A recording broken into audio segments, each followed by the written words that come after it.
السلام قرآن کی بہترین تفسیر قرآن سب سے پہلے تو آپ ہے۔ احسن تفسیرہ اس کی آیت ہے کہ یہ آپ ہی اپنی تفسیر ہے۔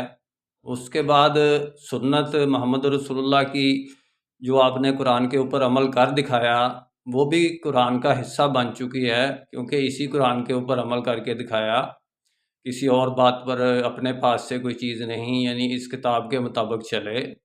تو اس کتاب کے مطابق کیسے چلے، ان آیات کا نزول کیسے ہوا، یہ تمام تر چیزیں آپس میں ایک دوسرے سے ملتی ہیں، الگ نہیں ہیں۔ قرآن اور سنت کوئی الگ چیز نہیں ہے، فقہ بھی قرآن سے ہی ہے۔ قرآن کو ہی سمجھ بوجھ کی علم کو، قرآن و سنت کی سمجھ بوجھ کو فقہ کہتے ہیں۔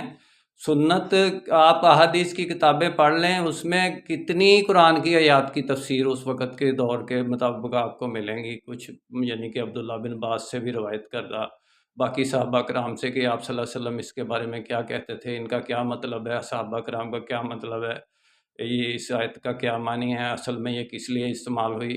یہ قرآن کا سیاق و سباق، اس کی ضرورت، اہمیت، اگر آپ نے اب اس کو استعمال کرنا ہے تو آپ کو پہلے والا یعنی کہ اسٹڈی کرنا ضروری ہوگا، آپ کو سمجھنا ضروری ہوگا۔ ایسے آپ قرآن کو درست طریقے پر استعمال نہیں کر سکیں گے جب تک کہ قرآن کی ڈیمانڈ کو نہ سمجھیں گے، قرآن کے حوالہ جات کو نہ سمجھیں گے۔ میرا کام اسلامک ورلڈ کی امن اور یونائٹی کا ہے، انشاءاللہ ڈیٹیل میں بات پھر ہوگی۔ نسبت وحدت خدمت خیر کے ساتھ، اللہ حافظ۔